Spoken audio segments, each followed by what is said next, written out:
Well, good afternoon and welcome to the Oklahoma City Planning Commission.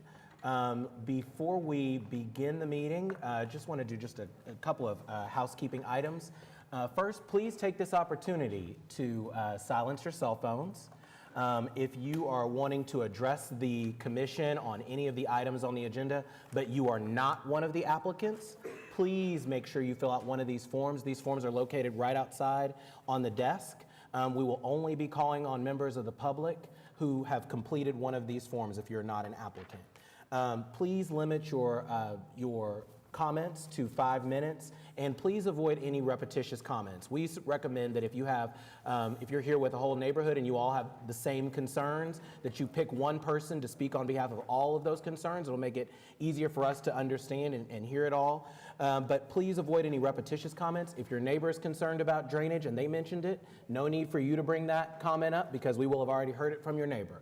So we want to just remind everyone that we follow the golden rule, to please treat us with respect, each other with respect, and the process with respect. So with that being said, we'll move forward with the beginning of the agenda, which is the receipt of the minutes from the January 11th, 2024 meeting. Just looking for a motion. Mr. Chairman, I'll move to receive the January 11th minutes. Commissioner Clare moves to receive the minutes of the January 11th meeting. Let's see if it comes up. Sorry, I think I pressed the wrong button.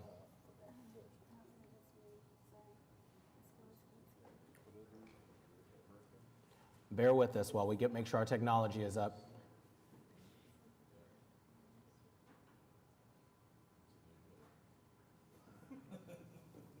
There we go. Okay, please cast your votes.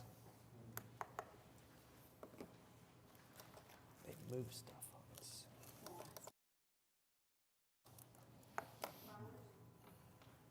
I voted yay. It's green. And the motion passes. We're now in line for continuance requests. And we'll begin with uncontested requests. Item 19, case PUD 1982, deferred to February 22nd. Item 20, case PC 10898, deferred to February 8th. Item 21, case SPUD 1588, deferred to February 8th. Item 22, case SPUD 1590, deferred to February 8th.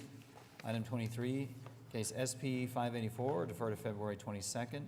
Item 24, case C7615, deferred to February 22nd. Item 25, case PC 10910, deferred to March 28th. And item 26, case PC 10899 has been withdrawn. Is there anyone here wishing to be heard on any of those items? Seeing none, is there a motion to approve the uncontested requests? Move to approve the uncontinuous request as read. Commissioner Clare moves to approve of the uncontested continuance requests as read. The motion is seconded by Commissioner Meek. Please cast your votes.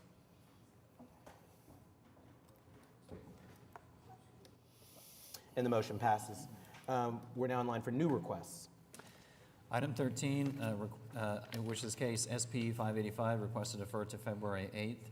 Item 14, case PC 10916, deferred to February 8th. Item 15, CPA 2024-1, deferred to July 25th. Item 16, case PUD 1990, deferred to July 25th. And item 17, case C7621, deferred to July 25th. Is there anyone here wishing to be heard on any of those items?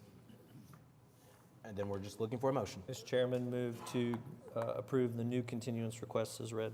Commissioner Clare moves to approve of the new continuance requests as read. The motion is seconded by Commissioner LaForge. Please cast your votes. And the motion passes. We're in line for the consent docket. Item 1 is case C7620, final plat of the enclave at Creekside Village Phase 2, located south of Southwest 29th Street and east of South Check Hall Road. Item 2 is case C7623, final plat of Mayfair Plaza, located south of Northwest 50th Street and east of North May Avenue. Is there anyone here? There's no one signed up to speak. Is there anyone here that was wishing to be heard on any of these items? I have a question. Please. About number 2, if the applicant's present. Is the applicant present for item 2? It doesn't appear so. You know what, I think I can probably get it answered by a phone call, so it's fine with me that it's on the consent agenda. Okay. All right, then we're just looking for a motion. Mr. Chairman, I'll move to approve the consent docket. Commissioner Clare moves to approve the consent docket. That motion's been seconded by Commissioner Meek. Please cast your votes. And the motion passes. We're in line for items requiring a separate vote, and we'll begin with item 3. Item 3 is case CE 1117, application to close a portion of the east-west right-of-way of Northwest 26th Street, east of North Military Avenue and west of Northwestern Avenue. Good afternoon, Caitlin Turner, 522 Colcord Drive, here on behalf of the applicant. This application was set to be heard at the Urban Design Commission yesterday. Due to a recusal and ultimate lack of decorum, they could not vote on this application. Since it is a recommending body and this is a recommending body, it will still go to UDC prior to City Council in March. So I believe the UDC date is February 28th, and I do have staff here that can explain that further, but that is why it's not coming to you with a recommendation from the UDC, if there are any questions about that piece of it. If not, then I'll go ahead and get into what this application is wanting to achieve. This is a closing application for an encroachment along the public right-of-way on 26th Street there. It's in between Military and Western, just north of the Super Cow Win. So this is about 1.5 feet that we are seeking to close to remedy this. And I do have the UDC staff report here, which also recommends approval, as does the staff report that you all have in front of you. This staff report, though, I think is especially helpful when it states, even with the buildings having been built into the public street right-of-way, they will still be located approximately 20 feet away from the existing sidewalk along the north side of Northwest 26th Street. This is due to an exceedingly wide 80-foot right-of-way for Northwest 26th Street. So due to how broad 26th Street is anyways, which you can see there, it says 80-foot right-of-way, this really won't have any kind of adverse impact. The other remedy would be to demolish these structures, which if you've driven by this area, you can see that they are pretty fully developed. So I would be happy to answer any questions, though. As I had said, staff does recommend approval with the 1TE that we get a topographical survey to them prior to City Council, which we definitely will agree to. Thank you, Caitlin. This is in Ward 2. Commissioner Powers. I initially had some questions about this. It was just kind of an odd thing. And a little confusion in my own mind. When we did the PUDs, I had not remembered that we had varied the visual setback, but it's not really a variance of the visual setback. So, plus, I think the thinking at the time was that eventually this whole street will be redeveloped. And so that's going to render that issue moot. This is kind of a cleanup thing. The buildings are there. I cannot imagine the Urban Design Commission requiring them to be torn down. So, I'm Let's fine hope. with this.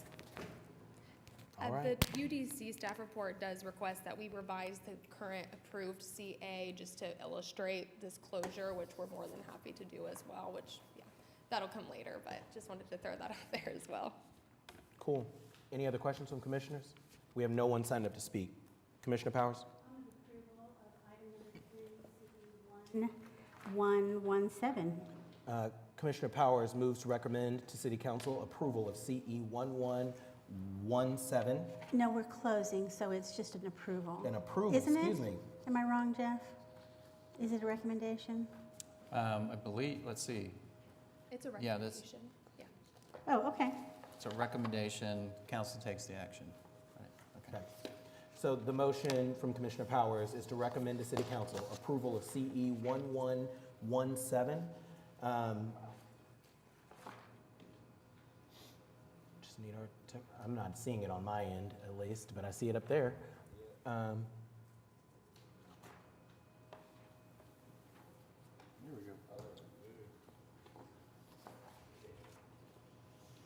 Okay, there we go. Voting on approval of item 3. Please cast your votes.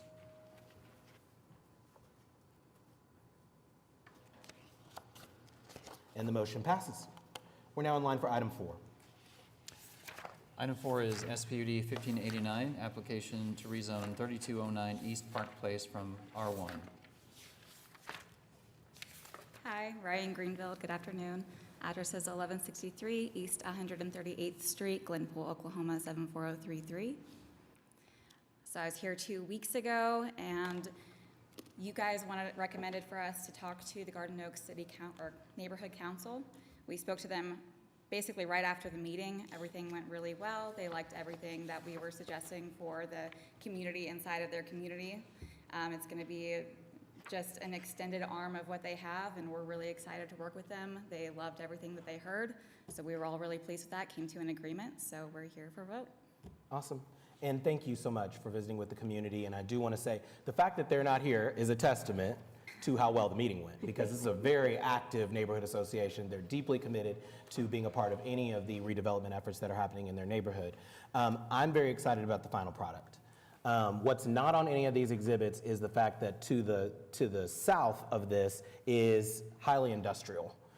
This is the very edges of this neighborhood, and so for them to find a unique way of making this feel both like a neighborhood and affordable and still a really good product, I think is exciting for us. So love to see us continuing to innovate as we do infill development. Even more love it when it's not controversial, because it seems like we're always dealing with the controversial ones. So I'm excited to support this. There is no one signed up to speak. Are there any questions from commissioners? I can't make the motion to approve, but if I could, I would. Mr. Chairman, I'll move to recommend approval to City Council of SPUD 1589.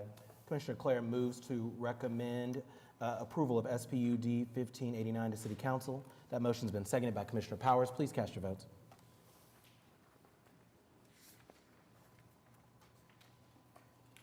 And the motion passes. Thank Good you luck. so much. We're now in line for item 5. Item 5 is case PC 10918, application to rezone 2307 Southeast 22nd Street from R1 and AE2 to I2 and AE2. Good afternoon, Purvi Patel with Wallace Design Collective. The address is 410 North Walnut Suite 200. This application is filed on behalf of Crooked Oak Schools as well as Oklahoma City Parks Department.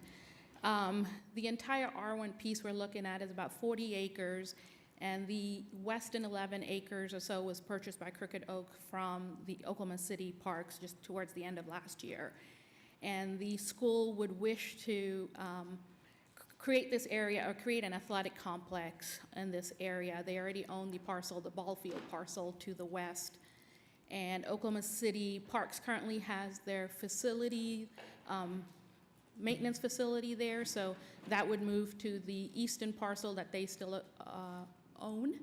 And so we're just working in with the city as well as Crooked Oaks to rezone the entire 40 acres to I2, which is majority of what the surrounding zoning is as well. Can answer any questions you may have. Cool. This is in Ward 4. Commissioner Privet. Yeah, I've got really no issues with this, surrounded by I-2 and I-3 and behind the golf course. Yeah, It's for the schools. fine with me. There's no one signed up to speak. Any questions from commissioners? I think we're just looking for a motion. Commissioner Privet. I'll move to approve case number PC 10918. Commissioner Privet Recommend moves to approval. recommend approval of PC 10918 to City Council. That motion's been seconded by Commissioner Meek. Please cast your votes. Thank you. Thank you. Good luck. We're in line for item 6. Item 6 is case PC 10917, application to rezone 5600 South Mustang Road from PUD 265 to C3. Good afternoon. Kendall Dillon with Crafton Toll, representing the applicant. This is a 2.7 acre tract of property that sits obviously just north of 59th Street on the east side of Mustang Road. The site currently is in PUD 265, so it's an old one, but it's the allowable use currently as it sits is multifamily with group residential. Our application was actually for C3 zoning, but in working with staff and Commissioner Meek, we will ask that we amend our application to C1. And so if you look at this area, obviously there's a lot of commercial activity. There's more than 23,000 cars a day on Mustang Road just in front of this site. So obviously it kind of There's a large demand for commercial zoning and property. If you look at the surrounding properties, to the north is some ag zoning.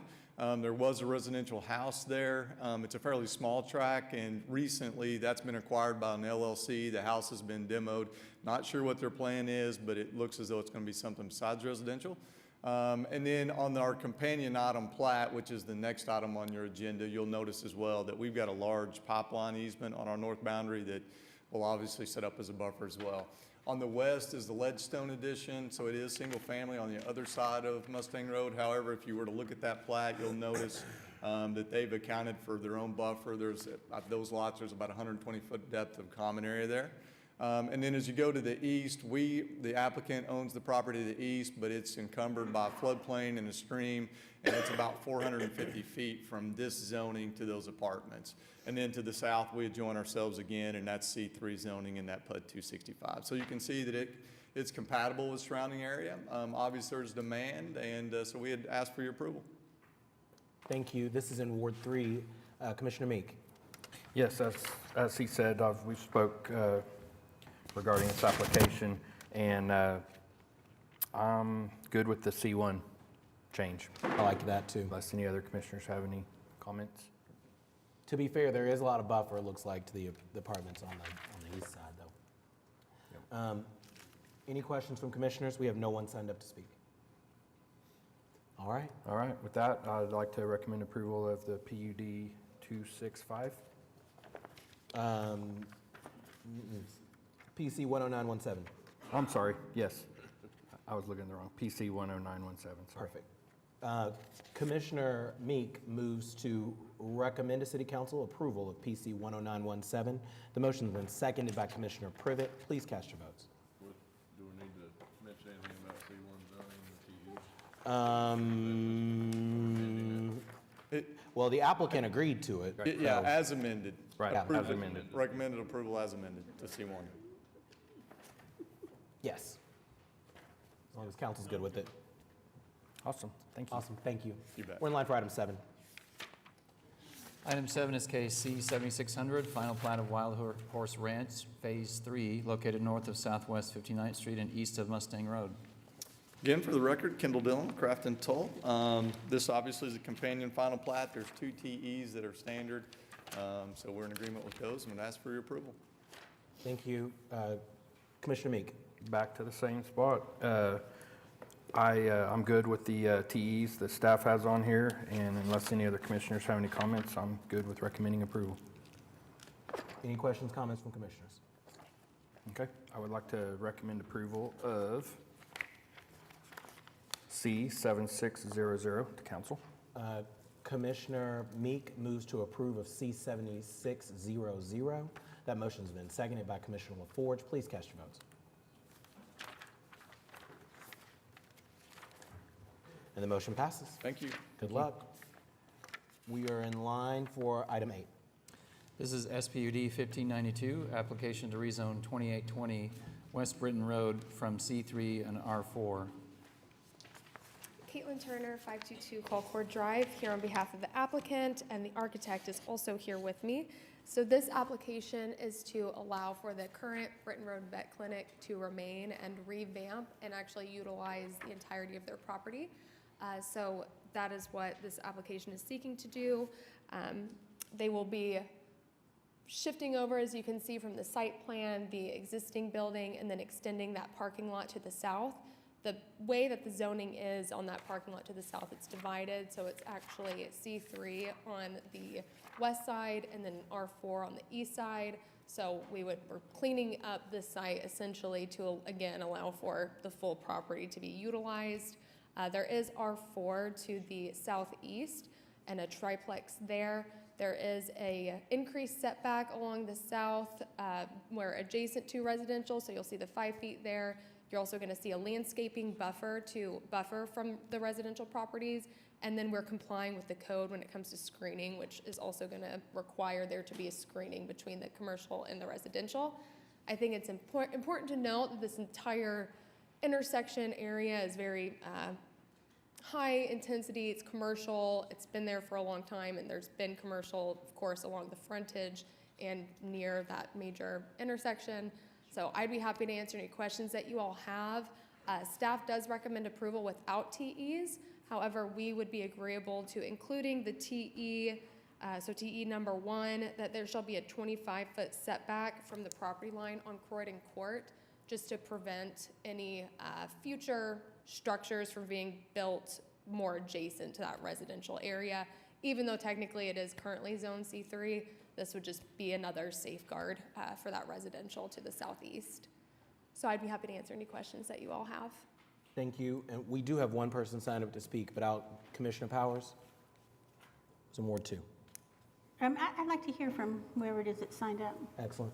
Any questions for Caitlin before we do that? Okay. Then we have Mr. Ray Broadfoot. And you have 5 minutes to address the commission. Please give us your name and address for the record. My name is Ray Broadfoot. I own the property south and east of the described area, and my home is in Quail Creek. Do you need the address? Please. Yes. 13308 Oak Cliff Road. Excellent. All right. I have 3 concerns. I've had this property for a few years. I'm a retired dentist and trying to renovate this. It was in very poor condition when I acquired it. And I've had some burglaries that have been reported and some that have not. And I have no problem with their doing this, but my concerns are this. One, I would like them to do fencing as the first part of their construction. I believe a commercial property next to a residential requires an 8-foot solid fence. 6 foot. 6 foot? Okay. Well, I've already done 8 foot in part and have tried to work with the veterinarians and haven't had response from them. And so I would like for it to continue to be an 8-foot solid fence between my property and theirs. Secondly, just a consideration of the noise factor of multiple animals maybe barking and making noise, that they would take sound problems in consideration in all of that. And third, there are 3 large trees that are in between my property and theirs, and one of them has a rather significant branch that comes out over my property's roof. And we know what ice storms in Oklahoma can do, and so I would ask that they would do the tree trimming and stuff like that ahead of time. I understand that's going to be the parking area, but just to leave it, I mean, I don't know that we can force them to do that, but it'd be on the record that I was concerned about it should that problem occur. And they may be willing to do that. They may be privately be willing to commit to that, so. Okay, and last, did they intend to pave that parking lot or just put gravel down? That's a question. Is it intended, it's going to be paved, right? It absolutely will be paved. Yeah. Absolutely. So it's going to be paved? Yes. And then the water is going to be accounted for, right? Yes. As runoff from that paved, okay? And the fence, is that a problem? You want to do it? Can you do an 8-foot fence? That's going to be something that we'll have to, right now, they are aware that a 6-foot fence is going to be required, and that's what they were intending. I'd be happy to pass my business card along to this gentleman and serve as a liaison and work through that fencing. out. But I think that in terms of the tree issue, those will likely be removed because they'll be doing a more uniform landscape buffer there anyways. So the tree issue will be mitigated, but in terms of when they're putting up the fence and the height, that would be something that we can certainly discuss and work through prior to city council. From a security standpoint, we have system with cameras and stuff, and it pings my phone when people are around there. And right now, people can walk in between and around my property and theirs. And I would submit that the fencing would be a good thing for them and their construction and construction supplies and things as well. I just ask that the fence be in the first order of business. Thank you, Dr. Broadfoot. Anything else? I don't think so. Is it true that you're going to talk to somebody and they're going to contact me? Yeah, can I go ahead and give him my business Yeah. card? So she'll visit with you about that, and then we'll talk about the fencing. The commission can make a recommendation about the fencing as far as the 6 foot versus 8 foot. Now, we don't have any authority to tell them the order of operations as far as when they put up the fence versus when they begin construction. And to my knowledge, I don't know if we have the authority to tell them to specifically tear down the branch that's over your property. I don't know how their intention is to tear down the tree in general. Yeah, I don't know how to do that. I just know that people, large, heavy branches have to be dealt with carefully. So, Yeah. Yeah. Well, thank you for coming down. Thank you. So that's it? Yeah, Thank you. Feel free to email me and I will All right, thank you. orchestrate. Commissioner Powers? Mr. Chairman, my concern about this case really had to do with the noise issues. You know how I am about vets and that kind of thing. I had understood that we had agreed that the panhandle that goes to the south would be limited to parking only. Correct. Okay. And yeah, that TE for the 25-foot setback from the property line along Croydon would just further prevent any structure from being built because it is going to be parking lot. Well, that's great, but I wanted to actually say that. The 25-foot setback is wonderful, but I want the TE to actually say that it's going to be parking only. Okay. Let's see. Would something along the lines of, well, because parking will be located kind of all along the west side there. So I'm thinking if there was something along the lines of, Only parking is the only permitted use within the 25-foot setback? No, the 25-foot Oh, you're talking about the whole- setback okay. is a buffer, is it not? well, it would be from Croydon. So there's already a setback in place along the south property line. How the property kind of turns there, kind of panhandles, that's where that setback is referring to. So we would increase the setback just along Croydon to prevent any development within that parking space, that little panhandle piece, if that makes sense. Yes, thank you, Jared. So that's why the verbiage would be I thought it was Croydon. 25 feet from From Croydon, Croydon. yes. That's why I'm saying if you limit the use within that to just only being a parking lot, is that sufficient? I'm worried more about the east property line. Gotcha. Okay. And so I thought that the easy way to handle this was to make that a separate tract and permit parking only within that tract.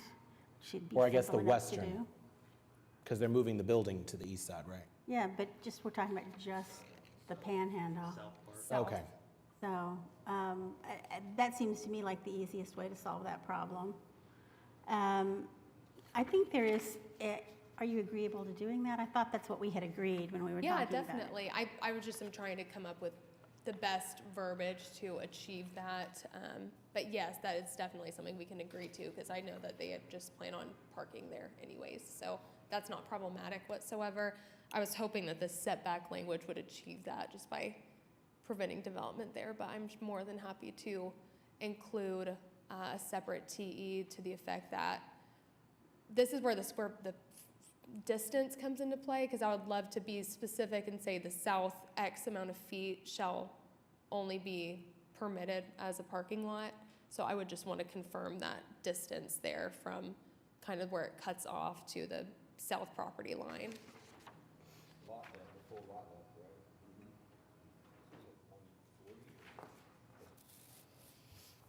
The other, I wanted to mention, you do have it looks like there's a dumpster enclosure indicated in that parcel. Yes. Which I don't think we're saying that's a problem, but I don't want to have you have a problem later saying then that's considered a structure or, so it's The not. dumpster with screening? I don't have any problem Okay. with that, no. I- Dr. It's so minor, I just want to ask one thing. Croydon, the street she's referenced, is 2 blocks long. The street sign on the west end is Croyden, and on the east side, it's DON. And it has Because been... part of it's in the village and part of it's in the city, I Is think. that right? Isn't it? The north is the village, the Oh, north north is the of village, Britain, okay. yeah. It just has been a tiny problem with mail occasionally. I don't understand why the left hand and the right hand, it's,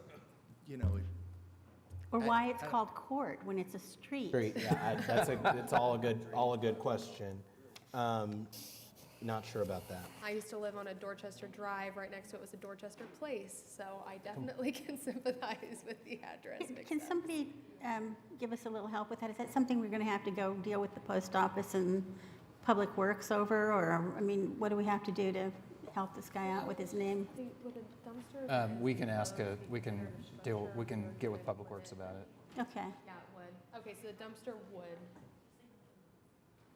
We could say no buildings. Sarah advised that if we specify to say no buildings shall be developed within the south 30 feet. And this seems more complicated than it needs to be. If you want to allow for a dumpster, that's fine.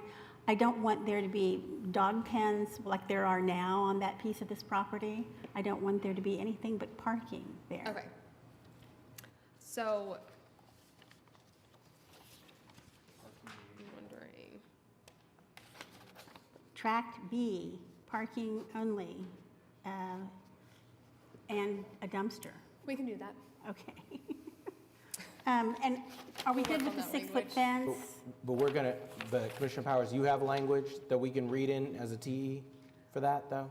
We're going to, I think so. Okay.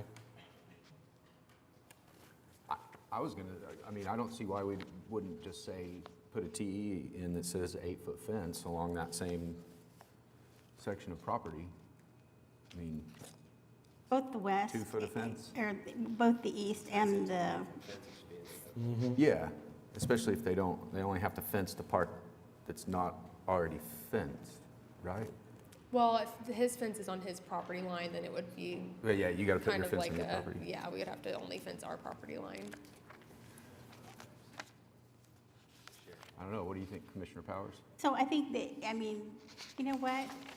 Maybe we should take a continuance and work these things out. I'm not crazy about the idea of just handing this off to city council with these things not nailed down.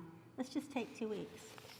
Well, if we were to make the revision that, if we agreed to the TE, that we would split off the southern parking lot, the southern 30 feet there, and make it a tract B, where the only use unit, or the only use permitted would be Did you say 30 feet? 8300.13. I'm talking about that whole thing. Where the property adjoins the triplex to the east, that whole piece, and then across the triplex property to the north. That needs to be fenced off. It's at least 189 feet. It's at least 189 feet. I can't read what this says to see if it's got any measurements on it, Yeah, you can't zoom in then. which is the problem of doing things on this scale, I guess. I think the concept is simple. I don't know why we're having such a hard time here, but Let's look at the legal description. Doesn't say it.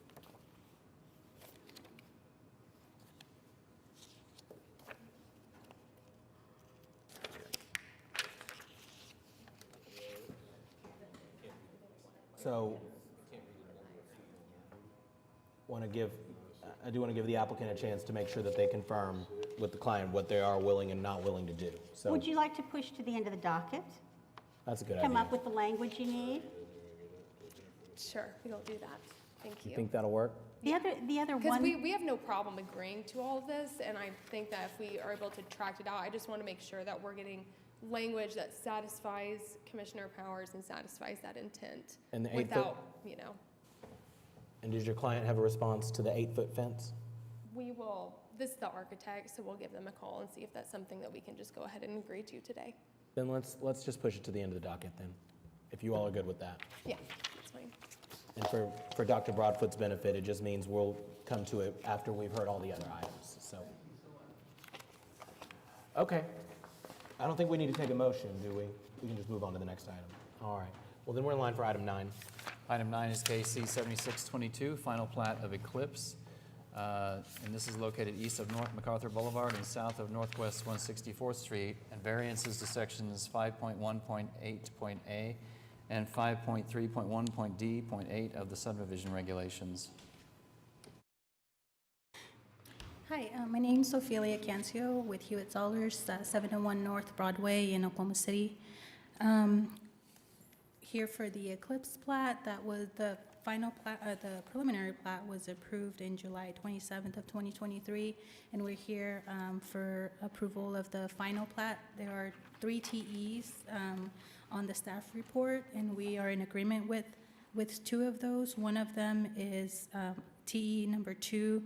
There's the road that's connecting to the south property is Dayflower Lane, and we would like for that to maintain a different name called Eclipse Boulevard, and we would like to ask for a variance approval for that. Okay.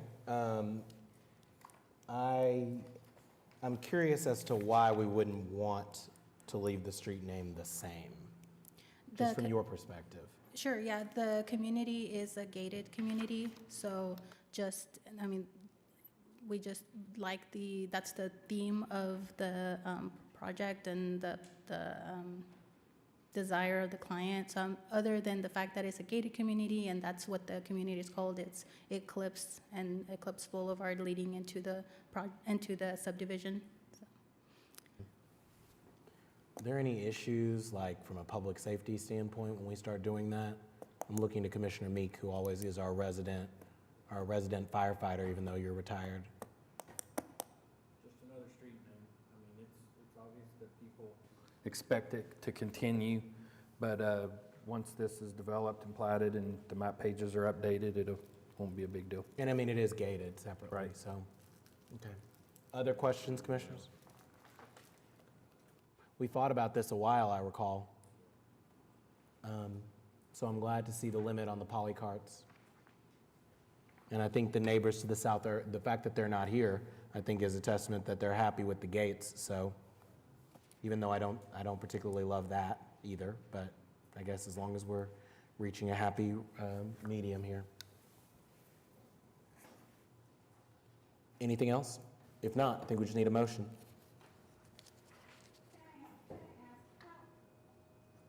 How do they accommodate emergency vehicles in this type of gated community? What do you mean? Well, obviously, emergency vehicles have to be able to get in. Do they have some sort of override for the gates, or, I mean, Oh, okay. they smash through Yes, them, or what? For them to be able to put the gates in, they have to put in what's called a Knox box. And every fire department apparatus has a Knox box key. So, Okay. instant entry. The first time I've ever heard that. So, yeah, it's cool. Learn something new. Just looking for a motion, commissioners. Mr. Chairman, I'll move to recommend approval of item C 7622. You want to start with the Or excuse- variance? Oh, yes, I do. We have 2, correct? Just one, on the street name. Well, it does say 2 different, Is it 2 different ones? 2 different sections are cited. Variances, plural Oh, needed. okay, excuse me. I guess, so can we vote on them as one? Okay. Okay, I'll move to, Excellent. So, yeah, we can just, if you just read them both, we're good. Okay. It's one motion. I'll move to recommend approval of variances to sections 5.1.8.a and 5.3.1.d.8 of the subdivision regulations. Commissioner Clare moves to approve variances to sections 5.8.1.a and 5.3.1.d.8 of the subdivision regulations. That motion's been seconded by Commissioner Powers. Please cast your votes. And the motion passes. Now we're looking for a motion on the item. And I'll move to recommend, or to approve item C 7622, subject to the technical evaluations. Commissioner Clare moves to approve of, accept TE2. Commissioner Clare moves to approve of C 7622 with, including the technical evaluations except for TE2. That motion's been seconded by Commissioner Govine. Please cast your votes.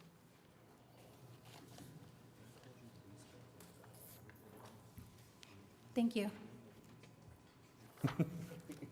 And the motion passes. We're in line for item 10.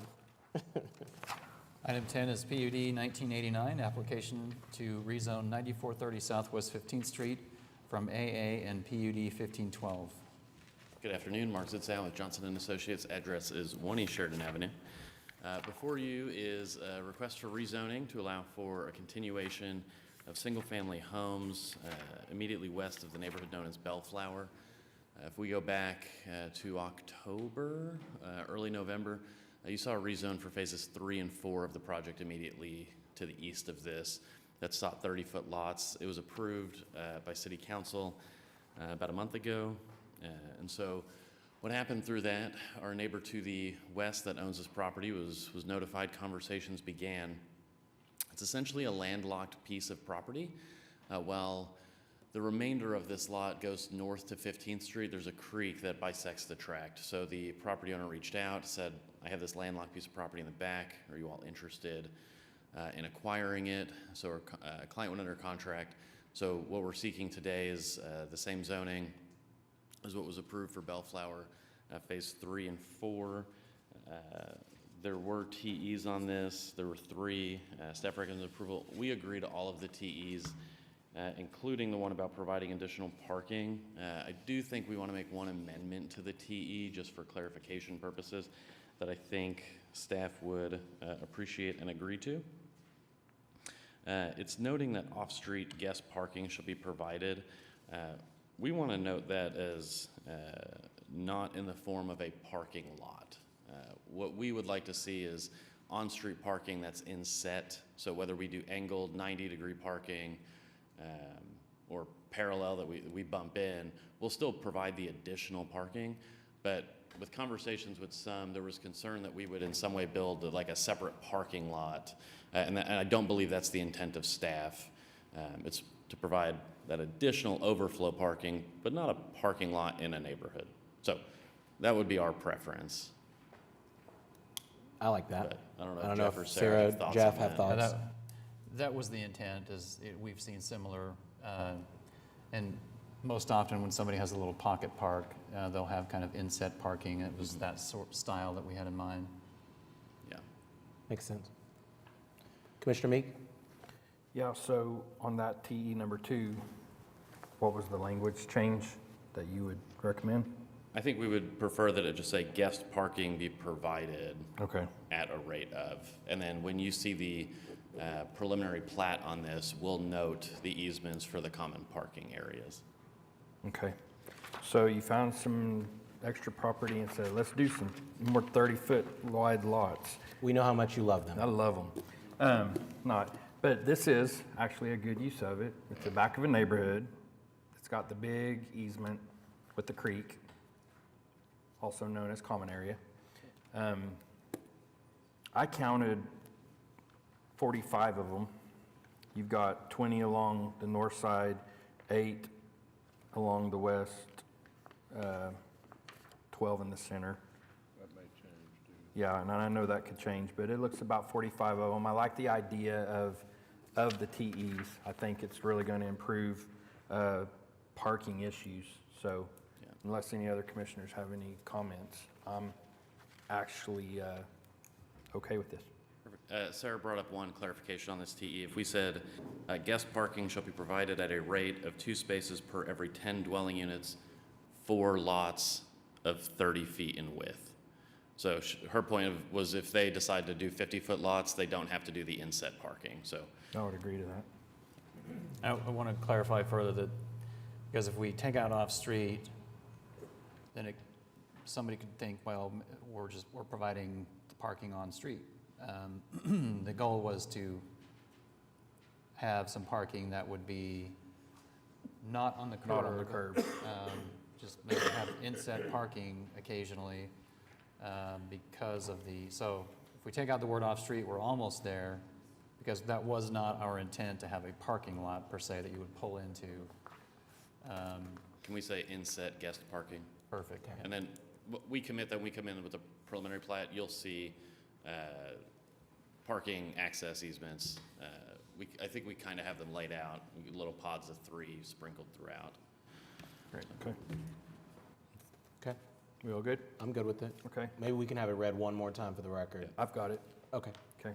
Mr. Chairman, I'd like to recommend approval of PUD 1989 with the existing TE number 1, TE number 2 being changed to read, inset guest parking shall be provided at a rate of 2 spaces per every 10 dwelling units for lots of 30-foot width, and also the existing TE number 3.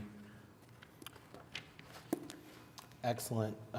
The motion is to recommend to City Council approval of PUD 1989, subject to the technical evaluations, including the amendments to TE2 as read into the record.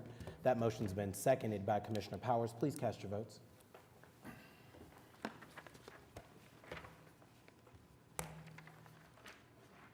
And the motion passes. Thank you. We're in line for item 11. Item 11 is SPUD 1577, application to rezone 2141 Southwest 21st Street from SPUD 110. Is there an applicant present? Is there an applicant present for SPUD 110? All right. Well, then we'll keep on moving to 1577, excuse me. Sorry. Oh. Mr. Hack, oh, no.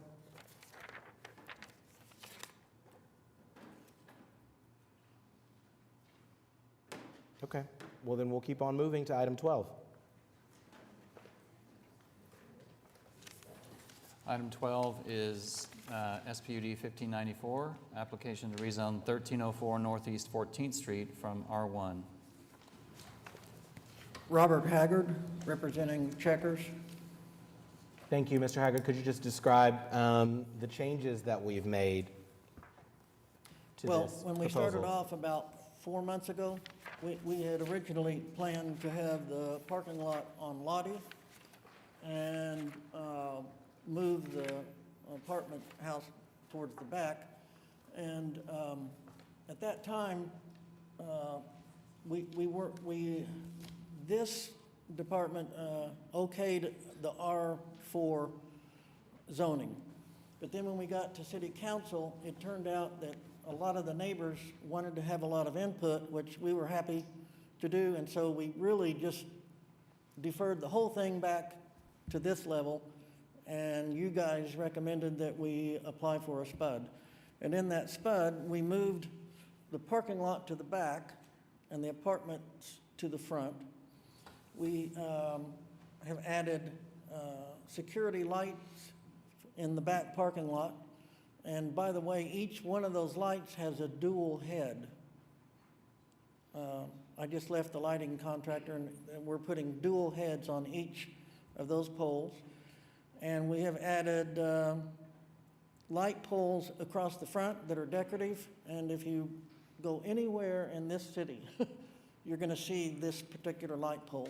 It's everywhere, all up and down. We're going to match that light pole so it'll be a continuous. Used to be the Ronald McDonald house to the north. That's what they have, and then that's what we'll have, so it'll continue it.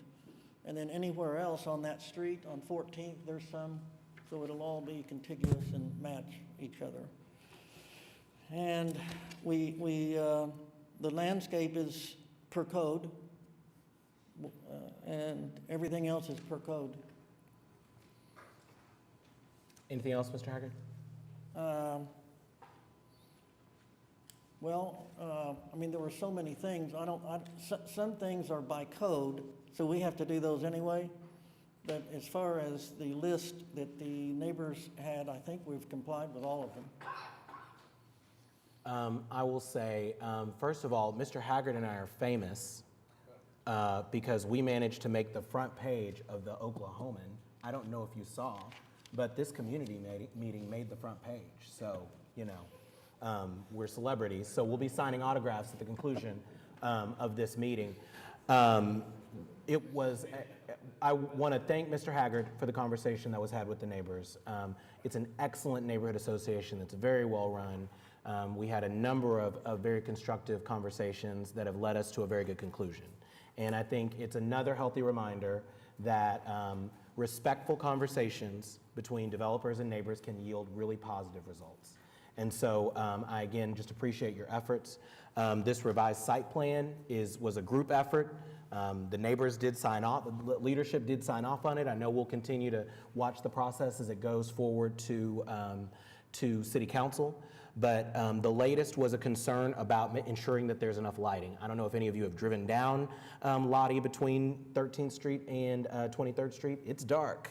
So we want to definitely make some improvements to that. So appreciate that effort and the revisions to the site plan. I will ask Sarah, I know I'm putting her on the spot, so I'm very sorry, Sarah. I'm sorry. It's okay if you need to take a second. If there's anything that we need to change as far as the TEs to ensure that we are utilizing the agreed upon site plan, that's a part of the application, and that the agreed upon light posts will be what we are approving. Sarah Welch, Planning Department. I believe Mr. Haggard's proposing 18% open space. That has to be included in the master design statement, correct? And then, Jared, there is a exhibit of a lamp post on our exhibit on there, and that would be additional TE that you could do if you'd like to incorporate that as an additional exhibit, as an example of the lamp post that would be put up on the front. Cool. I like that. As long as So did you get the 18% that needs to be added to the SPUD? That we're changing the open space requirement? Open area? Yeah. Okay. Does that need to be as a TE, Sarah? The open space change, does that have to be in the TE? It needs to be because the master design statement that we presented to you did not have the open space. That was just one thing that hadn't been determined before we printed the packet. Okay. So it does need to be stated as a TE, yes. Okay. That it's, I think we had but the recommended existing TE says 20. 20%. So you'll have to modify that to 18% to match what he's proposing. Gotcha. Okay. And then we don't need to make any changes for this new site plan to be the one that is, The site plan, no. The only thing that you would, if you want those lamp posts, the picture of the lamp post to be recorded as the conceptual one that they would be providing along Lottie, you would add that as an TE to include it as an exhibit D, I believe. C. Okay. Exhibit C. Are you sure? Yeah, well. Can I, Sarah? I need to just look at, I think there is a landscaping plan that's in Exhibit C already. Someone please confirm. I don't have it in front of me. Okay. Thank you. I don't, Okay. I don't have those. So then it would be Exhibit D. Okay.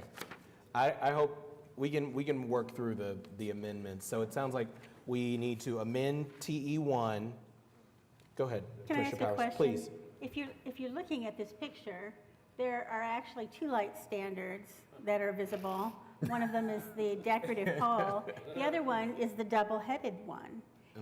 Can you see that, and is that the one you've agreed to along the back? Yeah, that's everywhere in this city, So literally down we every. can get them both in there. In the, as you're saying, because the double? Yeah, Oh, yeah. okay. He made reference to. the double is He made for- reference No, to no, both. this- We- The No, double thi- looks thi- like a very no. old fixture. I don't think if they're No. buying them new, I doubt they No, look like this that. is for the front of the property. Yeah, that's for No, I Lottie. understand, but you had talked about The dual on the head. back side, the dual heads. The dual And head. my question was just, is that the kind of dual head you're talking about? Mr. Govine thinks not. He's talking about a different kind of dual head, because the parking lot is going to adhere to No, the it's And just a, never code mind. standard. Never mind. here it is. Like- Oh. Yeah, it's LED. Like, of course it is. Okay. Okay. Yes. Okay. Okay. I'm happy. Sorry, I did figure, I do want to, just one thing real quick. So Mr. Haggard replaced the exhibit as Exhibit B, and C was going to be the landscaping exhibit, but when he added the light poles, he added it to the overall site plan that includes the landscaping. So we will have an Exhibit B, as in your packet, and then a potential new Exhibit C, which is the photo of the lights. Okay, and the advice from council was to make sure that we have a TE that specifies that the lamp posts the light posts that are included in the locations of the light posts that are included in Exhibit B on the Lottie side specifically are the ones in Exhibit that are now will be in Exhibit we agreed upon C. Correct, I think. D, because the C is the Okay, sorry, so D. I don't want to put words in anybody's mouth, but I believe, and Mr. Haggard, correct me if I'm wrong, that the TE, or what he's agreed to, is one lamp post, basically per dwelling or ground floor or porch. So you could probably require the lamp post, one per porch, because the porches are required on the Lottie side, and then adopt the a new Exhibit C with the example of those lamp posts. But I think that the lamp post locations are separate from the ones that are supposed to be on the porches themselves, right? Correct. Yeah. So we're talking about two different types of lights, Sarah. Yes. So one would be the lights that are demarcated on Exhibit B nearest Lottie, and it would be the one, and those light posts are intended to be the ones in Exhibit C. See, C. In addition to the lights that would be on each porch. well, that's by code also, Gotcha. Kamal. Code requires the back doors on the parking lot side, they have to have lights by code, and the front doors have to have exterior lights by code. Okay. So this would be in addition, and this also favors the sidewalk. You know, it's going to be close enough to that sidewalk that it really is going to light that Illuminate the sidewalk. as Yeah. well as the property. Okay. Does that make sense, Sarah? I was just looking out for if they don't build 5 top and bottom, then the placement of the lamppost may change. So I was just trying to think ahead to For what that might other look like. options, yeah. But that's okay. No, that's just fine. I could take I a think- stab at this, T. Okay. 5 for less evenly placed, would that be good enough? We've got two exhibits. One already shows the location of the light poles. But we want to So I ensure, would- we want to ensure that however we read the TE, that it is consistent with what's in the. Yeah, that's why, I mean, I would suggest it would be TE2, refer to Exhibit C, for example, of light poles required on Lottie as located on Site Plan Exhibit B. Council's good with it. Look at him. You can architect/lawyer. I mean, it's already been drawn, so that seems okay, maybe. I like it. Should we start having somebody from the permit department come to these meetings? I would love it. I would love that. Yeah, Commissioner Meek has brought that up to me before. I think it would be great. I'm sure they'd love to spend their afternoons, Thursday afternoons with us. Okay, any other questions? If not, I think we're ready. Maybe we should give Commissioner go, I have a question. please. How is trash pickup being handled? We're going to have a shared, the owner of this owns the property next door. And right now, we're planning on sharing the dumpster. Is it going to be on It's this in property? There's a or- 16-foot alley. Do you see that alley? On the right, that we were going to put the dumpster.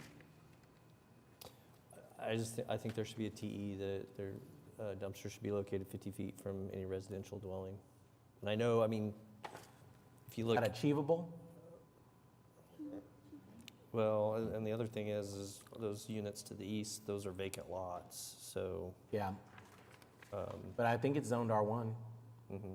Yeah, it's zoned R1, and we have the fence, site-proof fence.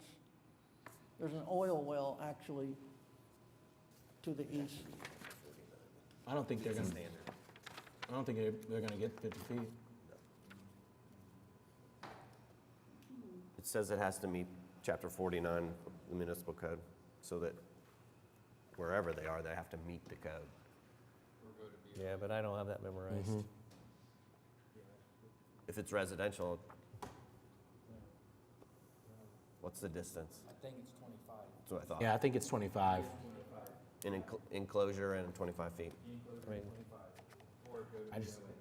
Because I just don't know where else we could put it on the site. I think that's my issue. And then Well- obviously we couldn't mandate them putting it in a property that's not, that we're not rezoning, that's not the subject of this PUD. Right. No, I'm just bringing it to your attention, so I mean, if you're fine with 25, that's, well, I think so. Especially since the intention is for it to go with the existing commercial dumpsters. Okay. That's the least disruptive, but yeah. okay, so it sounds like we don't need anything for it. But a good catch, nonetheless. But you do understand you'll have to do an enclosure and Oh, have yeah. your dumpster enclosure permitted. Oh, yeah, as per code. Okay. Commissioner Govine, do you want to do us the honor if there's nothing else? Sure, happy to. Mr. Chairman, I'd like to recommend approval of SPUD 1594, subject to TE1, which will be modified to state a minimum of 18% open space defined as no buildings or paving shall be provided. Adding TE2, I'll see if I can improve upon it a bit. Light poles shall be required on Lottie Avenue. Refer to Exhibit C for light pole, for example of light pole to be installed as located on Site Plan Exhibit B. That covers Lottie. I haven't addressed the parking lot lights. Yeah. Do we leave it? But that's the They're primary in there. concern, is the visual on Lottie, because the parking lot's gonna meet code, and that's gonna be It a lot of requires light. lighting anyway, Yeah. yes. So that's the motion. Okay. The motion by Commissioner Govine is to recommend to City Council approval of SPUD 1594, subject to the technical evaluations as read into the record. That motion has been seconded by Commissioner Noble. Please cast your votes.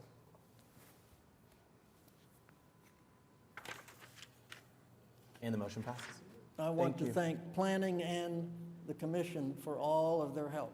Thank you so much. We Thank do have a great planning department. They do an awesome job. We're now in line for, let's go back to item, I don't remember the number. 11. Award 6-1. Let's see if they're ready. Are you all ready with item 11? Yeah. Or we can go on to 18, which I think is going to be, it's all the comp plan stuff. Or you want us to go there first? You want to just? Item 8 and 11. Item 11 was the one that nobody showed up for. Oh, sorry, we're talking about 8. Are you all ready yet, before we go ahead and hear the comp plan stuff? You want to go ahead and go now? I'm saving your clients some money, because otherwise they'd have to wait. Okay, so I think we got it figured out now. So, first, we can't agree to the 8-foot fencing.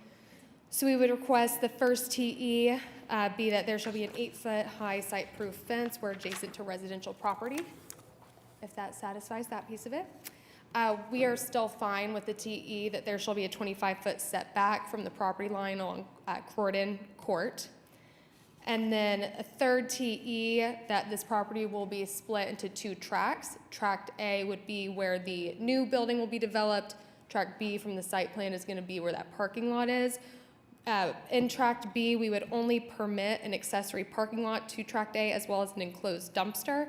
And then we would define Tract B as the south half of 2826 West Britain Road as described on Exhibit A. The county assessor and the way the legal description is, that whole parking lot that you see on the site plan is dedicated as its own lot. So that's how we thought would be the easiest and most clear way to define Tract B to only allow the parking. Sarah? Yes, we were trying to calculate the legal description, just hopefully to be able to, for Ms. Powers, to be able to just call it the lot in black that it is, but she's correct, the parcel extends between the streets. So we have a really clear legal description, so if you want to create a second tract using the south half of only that parcel that's extending from Britain to Croydon, then we can do that before it goes to council. Are we good with the way the amended TEs. Let's have them one more time, Caitlin. Okay, so TE number 1 would be that there shall be an 8-foot-high site-proof fence where adjacent to residential property. TE number 2, there shall be a 25-foot setback from the property line on Croydon Court.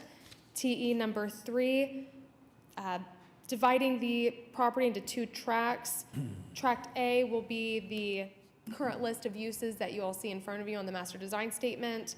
Under Tract B, the only use permitted within Tract B shall be an accessory parking lot to Tract A, as well as an enclosed dumpster.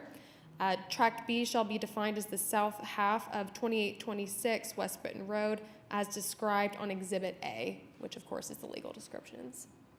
Cool. I'm getting a head nod from council, so that's good.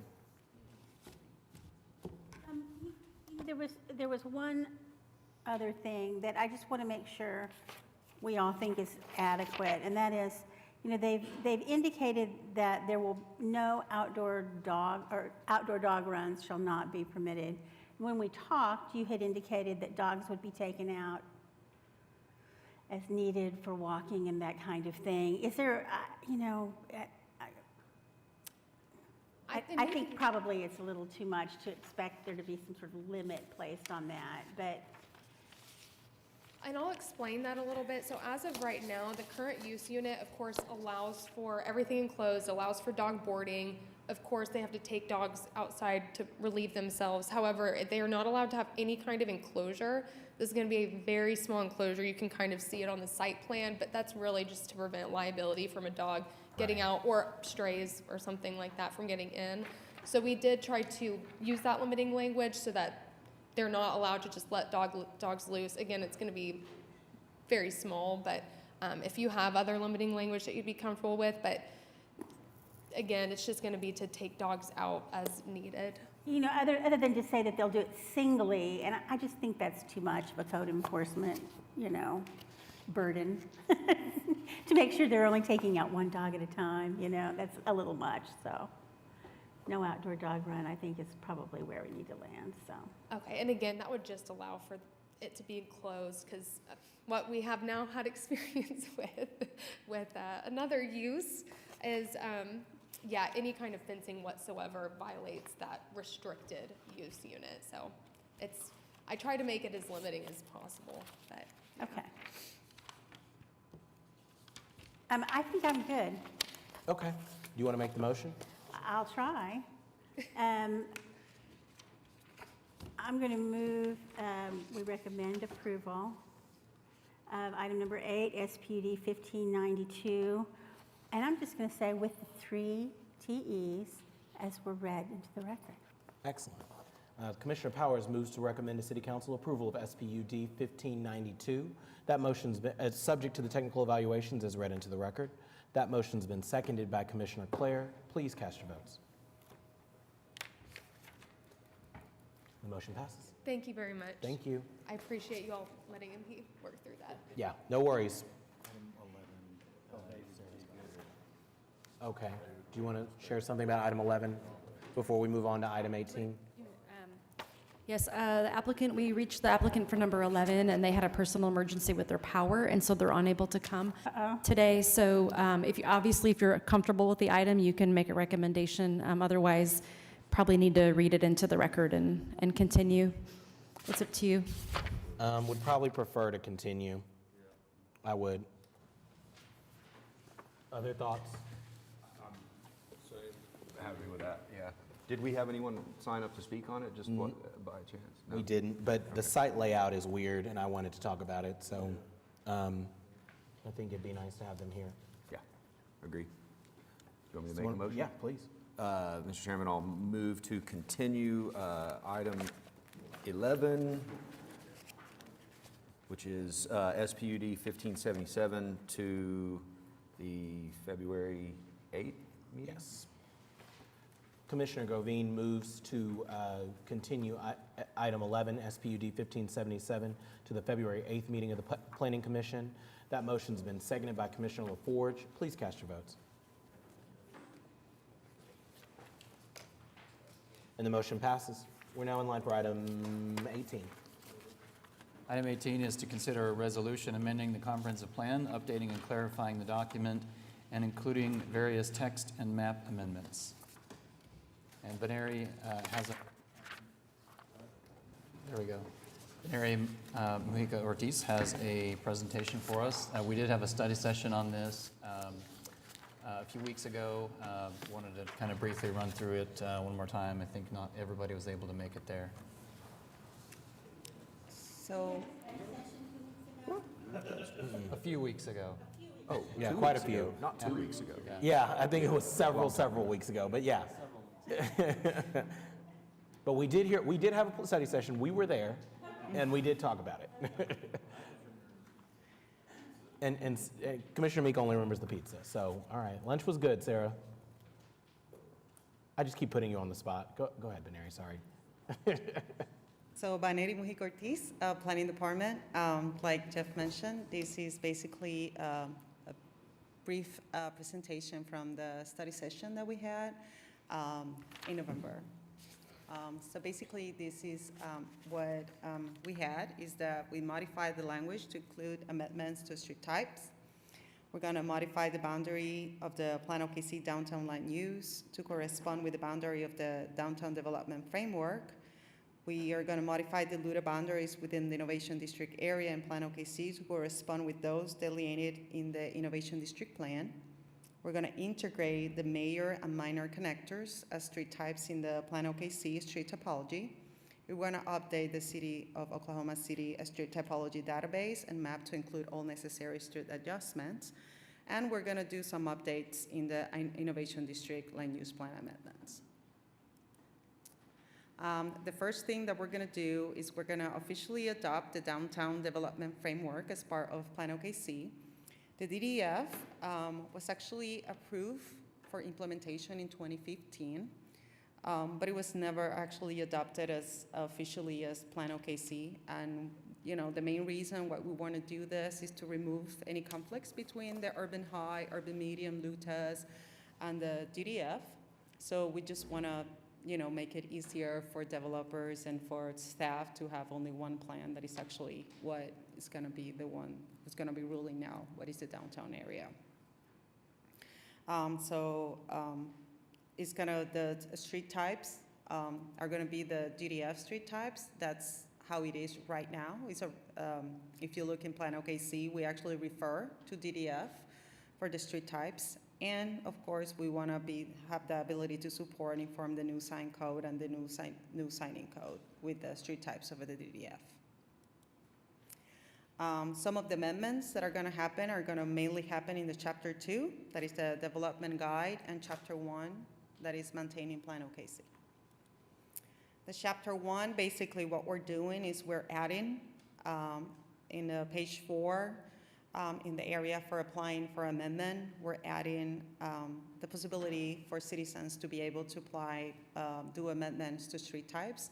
This is due to the signing code, the sign code, and the sign code have a relation with the street types. So from now on, the citizens, if they want to have a different type of sign, they could apply for a different street type. I'm sorry, can I stop you for 1 second? We have a sign code? Yeah. You mean the new sign code or the old? Has it been approved? I'm talking about the new one. The new sign code has been introduced again at council, so it's going through the adoption process. Does that mean it's going to come back to us, or they're just internally? No, it will not be coming, it is already back at council. Okay.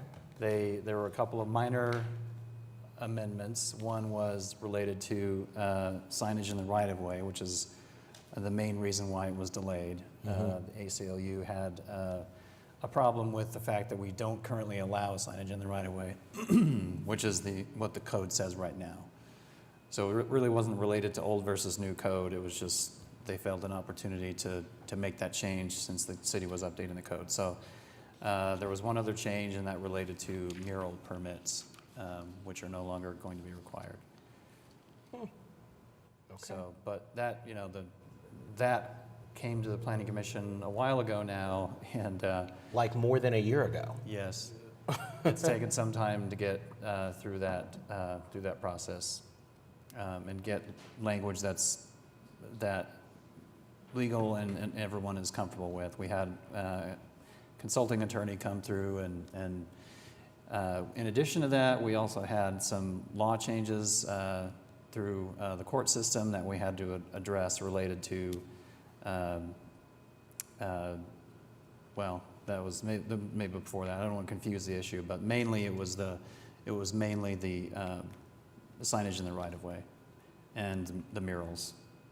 All I heard was it was the lawyer's fault that we still don't have a sign code, so I don't. Yeah.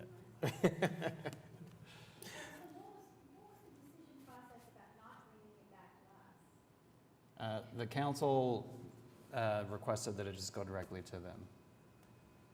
So that was, they felt that it wasn't, well, I don't know, they didn't elaborate, but in our briefings with them, they felt like they just wanted to get it taken care of because we've been on the, and I don't know that this was articulated, but it has been some time, and we've been, that this has been on the clock. We committed as part of a different lawsuit that we would get the code adopted, so there's some sense of urgency, and just wanted to get it taken care of. Lawyers. Yes. We'll take it. We'll take it. Okay. Thank you, Jeff. Sorry. So in chapter 2, we're going to do some, we're going to modify the boundary of the downtown Luda. So with the modification, we're basically, in the actual page 60, we're going to refer people to the DDF for any kind of development or the framework. So basically, this is the downtown Luda boundaries right now.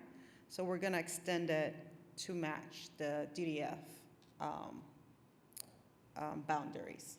So basically, what we're doing is we're making both the same. We're going to modify the Luda boundaries within the Innovation District area to correspond with those delineated in the Innovation District Land Use Plan. The Innovation District was a plan that was approved. So what we're doing is we're going to be aligning our actual boundaries to align what the Innovation District was asking for in terms of land use. So I don't know if you can see here, like the district, the commercial district. So we added the commercial district in our land use plan. Here, I think you're going to have a better idea. This is how it is right now, the existing, and this is how it's going to get modified, and it's basically to match what the Innovation District plan is asking for. That one. Yeah, you gotta do that one.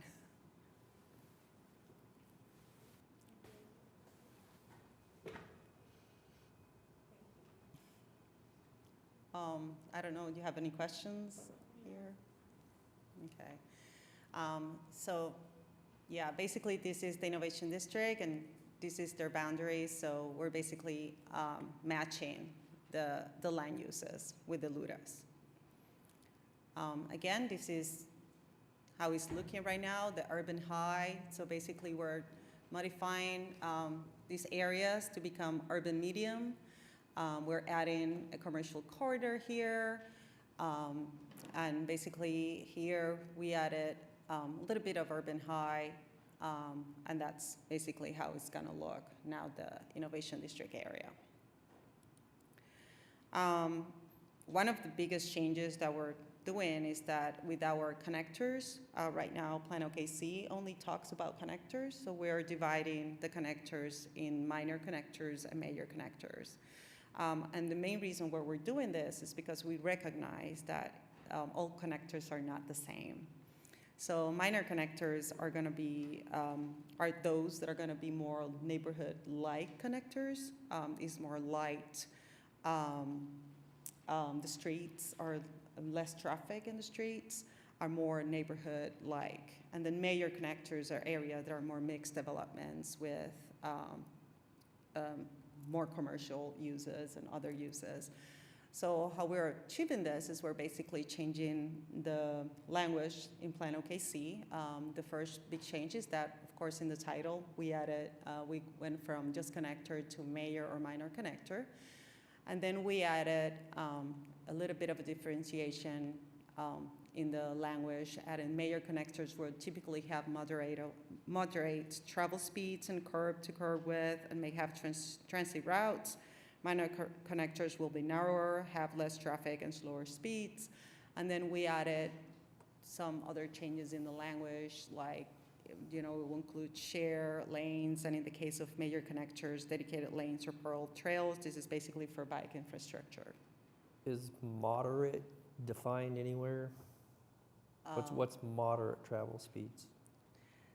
Usually we use the travel speeds that are based, but we don't really define basically what moderate means. And that's because it's, this language, similar languages throughout this, this section in Plan OKC, because it is a guideline, it's a plan, so if it were, we don't say, a certain vehicle mile or a certain AADT traffic count. We haven't done that in the past to differentiate the different street types. Although Justin, our transportation planner, is here, I don't know if we, maybe I'm wrong, maybe we do that in the tables. I'd have to look it up. Hi, Justin Henry, Transportation Program Planner for the Planning Department. We haven't formalized any miles per hour, but I think we've roughly been talking about kind of 35 miles per hour is typically like a breaking point above and beyond when we were analyzing the segments for which ones should be major versus minor.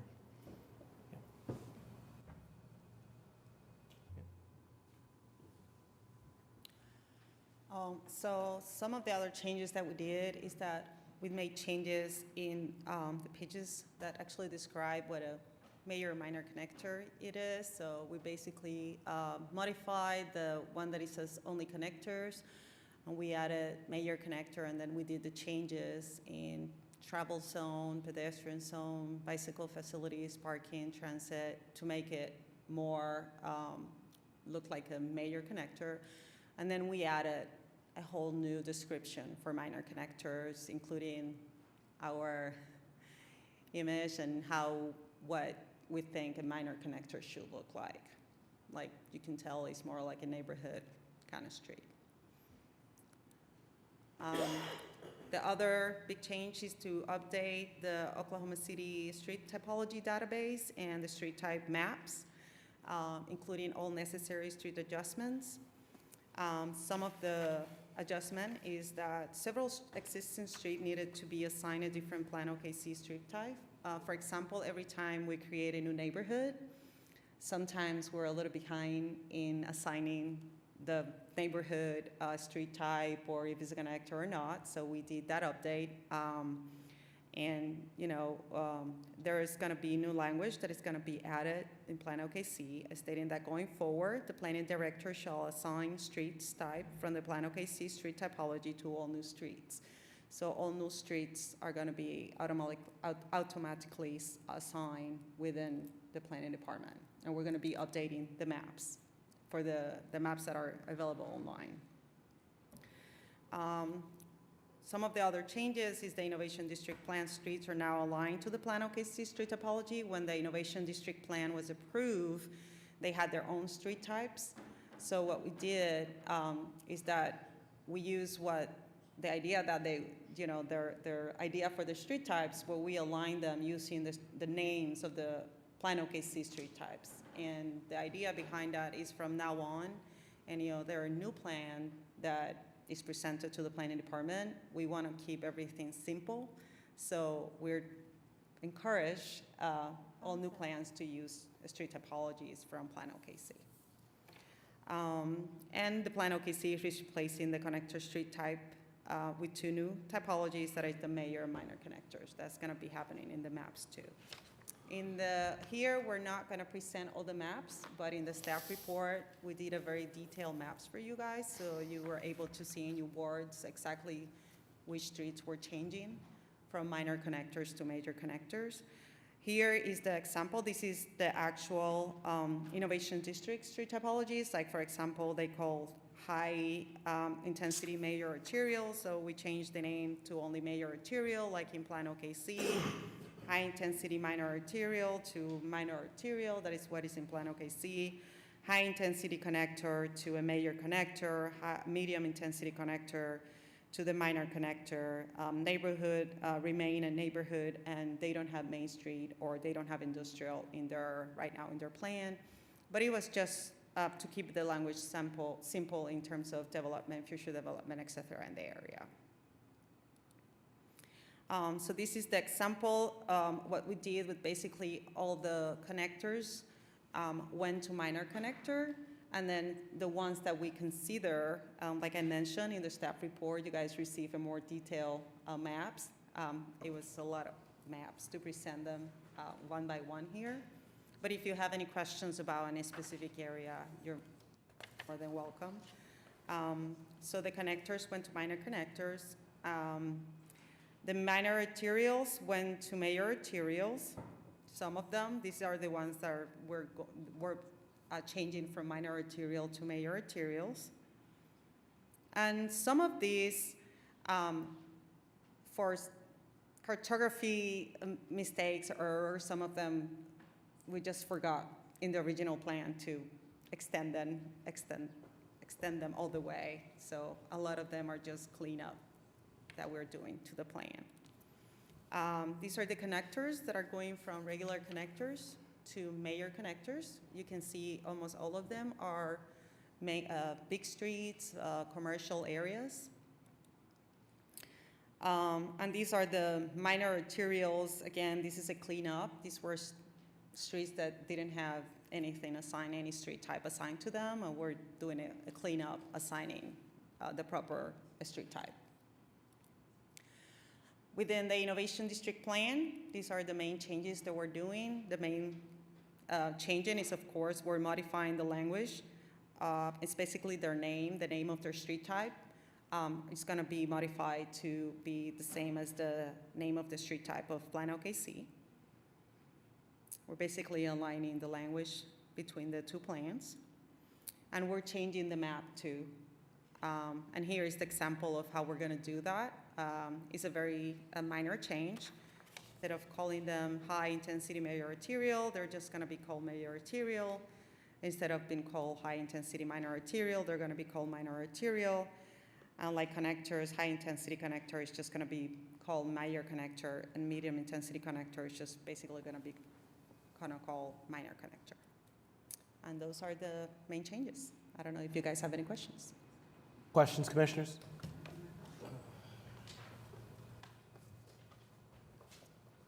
I don't have any.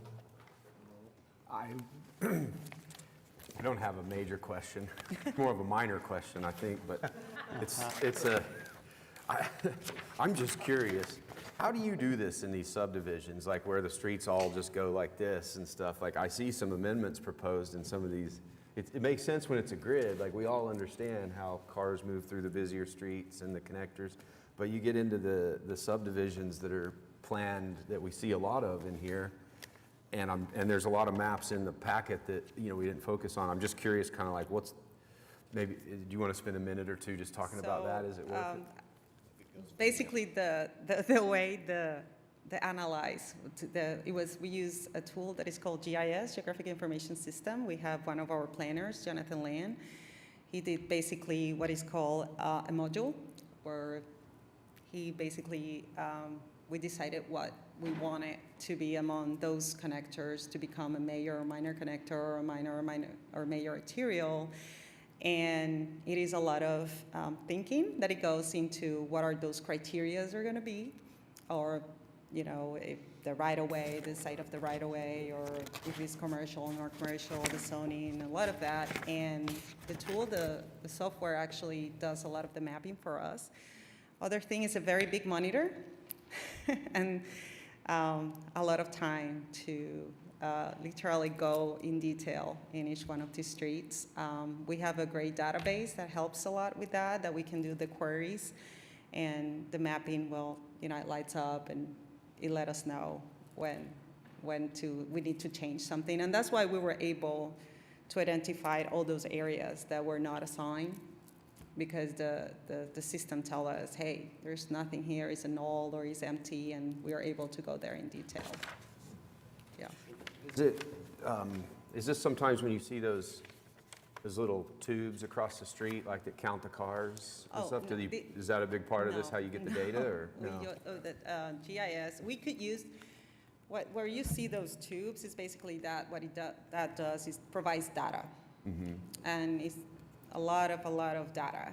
And with that data, we then query what we need. And then from there, we create the models. And then the models create the maps for us. It took us, I don't know, a year and a half, 2 years, something like that, to come up with this, with the mayor minor, and a lot of discussion and and we're not done. This is just the first part. Yeah, so it'll, if We're not there done are, yet. if there are future, like, yes, we do, we have traffic count data that we've been using for many years. We have recently acquired a much better data source, essentially uses data coming from these devices, which allows us to get more fine-grained traffic. So I can see that influencing these street types as we come forward in the future if we find out that streets are kind of more or less traveled than we thought. But this wasn't we wanted to make sure that we kind of scrutinized this and cleaned up areas where there were any errors and made sure that we got it just the way we want it, because like Benary mentioned, the code is going to start using these street types. Well, it doesn't really use them now, so it will. Starting with the sign code, your entitlements are kind of tied to that. So we wanted to make sure we get it buttoned up. So if anybody feels like, hey, this street is classified too high or too low, you know, we can take a look at it. I don't anticipate this will come up very much with the Planning Commission, but in future years, as it gets more integrated into the code, it likely will from time to time. Jeff, I have a quick question. And I understand it's cleaning up and lining up a lot of things, and it's a good deal, but another deal I wish Development Center had someone here. Does the street type being changed, does it affect Development Center, like curb cuts, driveway widths, stuff like that? Could that be a problem with some people? Right now, it does not. Right now, the only impact it has is on the sign code. Okay. But in the future, as we progress through the code update, it may influence that. So, and the Development Center is very much involved with the code update. Right now we have, well, I won't get too much into off topic, but that's in process right now. Yeah, and one of the other things that we did for this is that we align our street type with the federal street types too. And we were actually create a database where we have all our streets with the federal actually category plus ours, and they're aligned just to help with that too. So now every time we update one of our street types, we're gonna know, or we're gonna have an idea if what the person is requesting or the amendment the person is requesting is or not going with what the federal category it is or type is. We're going to be able to keep up with the data a lot easier now that we have cleaned this and we have been able to keep all of this and created basically all of this from scratch. So Jeff, if I understood correctly, redesignating these streets is going to have an implication on future code adoption. We're going to use the street type as a basis for a lot of those things, like the sign code. So that's kind of where this is headed globally, and we're seeing a little piece of it.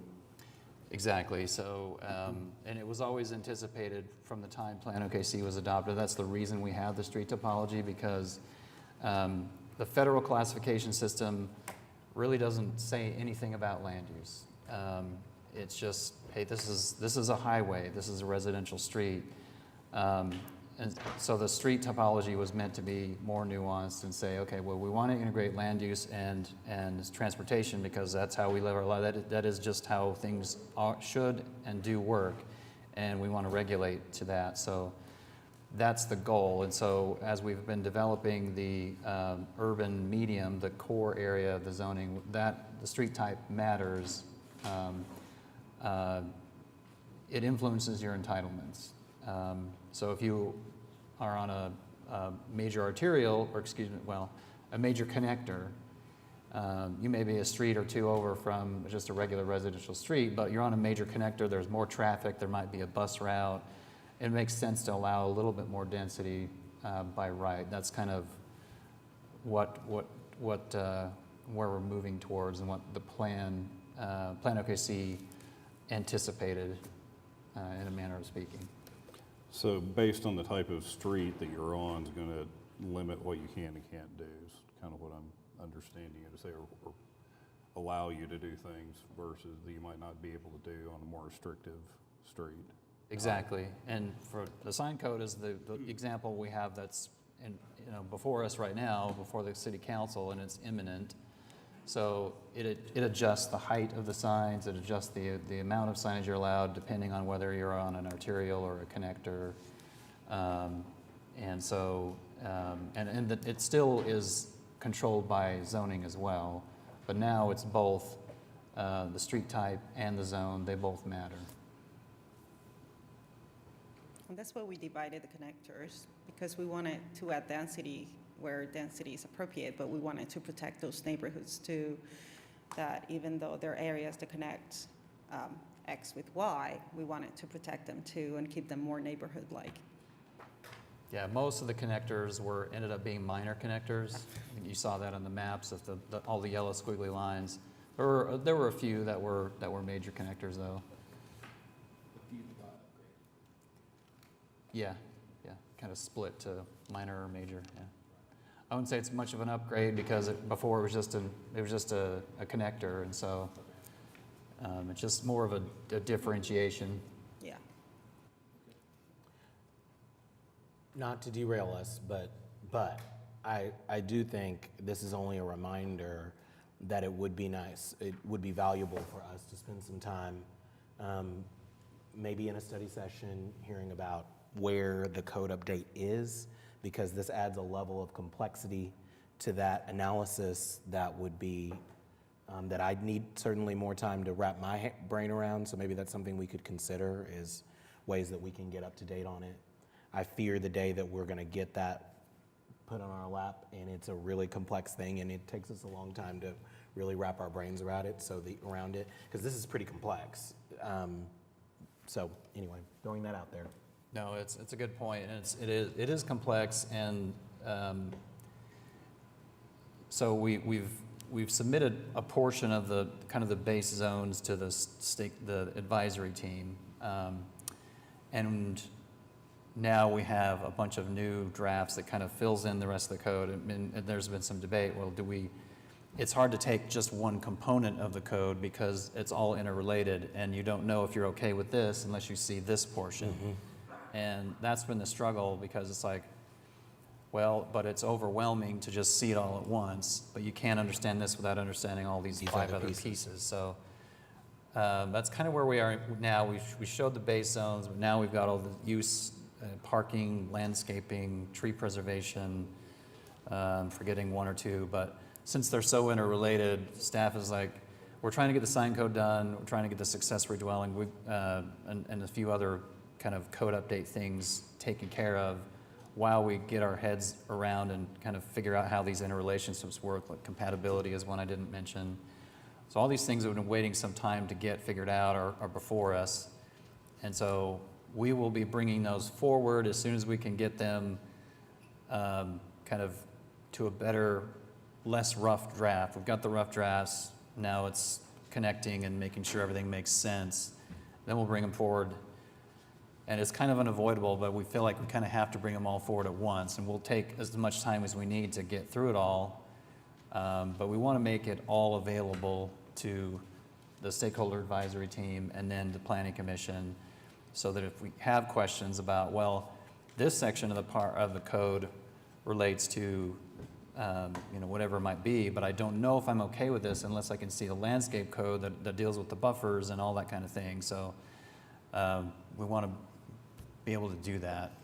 I think, having a study session that's not on the same day as a planning commission meeting, where we would have that opportunity, and we would know that we're going to go into a longer, study session in order for us to do that. But I think that'd be essential before we bring it to the horseshoe, because I could see that still being a pretty intense conversation even after both things occur. But I know we're getting a little bit off topic, but it's important to know where this is headed. And so thank you, Commissioner Newman, for asking that question, because I sure had not put those dots together. So I appreciate that question. Anything else, commissioners? Okay, I think we're just ready for a motion to approve.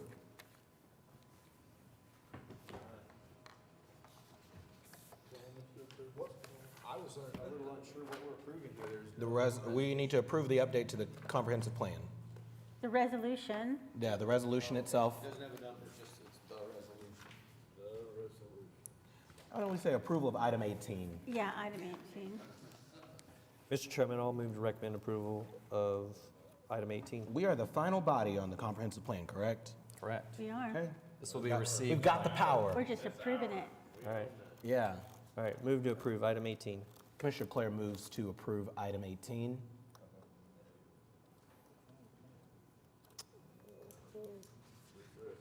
What? Yeah, is that not right? There we go. Do we get it? That's been seconded by Commissioner Powers. Please cast your votes.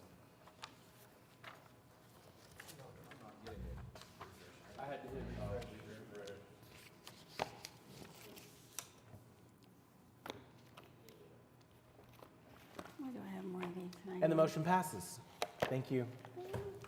All right, well, that brings us to the conclusion of our items requiring separate Both vote. of these? Okay. Are there any additional items? Okay, there's an extra housing affordability study. Anyone looking at that? Let's go to communications and reports. Planning Commission committees, we don't have any reports, I don't believe.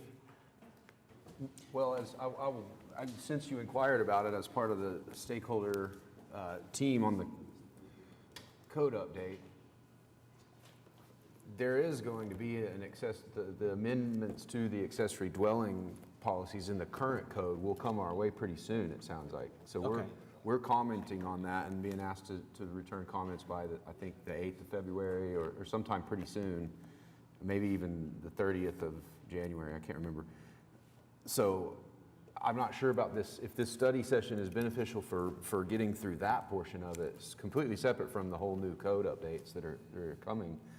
We might want to think about scheduling that. To talk about that? Sooner than later, I'm not sure, but I haven't even had a chance to go through all that yet and get Lisa comments back. But, and I'm not sure after the comments are back, how long we're talking before it actually shows up. I think here. it could be pretty quickly. So at the last study session, the commissioners that were there requested that so once it goes to, once we get the comments back from the stakeholder advisory team, presumably we could move it forward. And the next step would be to the Development Review Committee of the Planning Commission, which it was requested that we just invite the entire Planning Commission. So we were planning on doing that. But I will say that right now, and maybe Sarah can correct me, I'm only aware that we have 2 official Development Review Committee members, and I think that's Mr. Commissioner Govine, Commissioner Claire. We need to Technically, appoint we a need at least third. 3, yes. I don't think can we vote on that today? Or is that just somebody who is a volunteer? That is a good question. We would have to put that on your next agenda, and we can do that. Okay. As planned right now, I believe that committee, whoever that committee is scheduled to meet on February 22nd to discuss some pending ordinances. Okay. So we could put it on the 8th. Okay. That sounds good. Anything else on Planning Commission committees? Excellent. Then we'll move on to commission members. Commissioner Claire? Nothing. Commissioner Powers? Deer out on the lake road last night as I was coming around it. There were 4 that stayed on one side, but the other ones just like walked across the street with me. So the light that they took down, the giant, one that had its own generator, and they've just put one up, it's still too bright, but it's way better. The deer are out there, communing with nature, and it always makes me feel better when I see them. This was where? On the Lake Road, Hefner Lake Road. Cool. South of there's a kind of a meadow north of the fire station, just at the north end of Meridian. And it kind of adjoins the golf course and then off to the marina, but there's just kind of a meadow there. There's like 20 of them, young deer. Makes you feel good about life. Love that. Love that. Oh, wow. Anything else, Commissioner Powers? No. Commissioner Meek? Commissioner Privet? Commissioner Newman? Nope. Commissioner Govine? Commissioner Noble? Commissioner LaForge? I have nothing as well. Planning Department? I think we've covered the things that I had on my mind, so I'm good unless there are other questions. I don't think so. Municipal Counselor's Office? No, sir. All right. Do we have any citizens to be heard that are signed up to speak? No? We don't? Okay. Seeing as we've reached the end of our agenda, we're adjourned.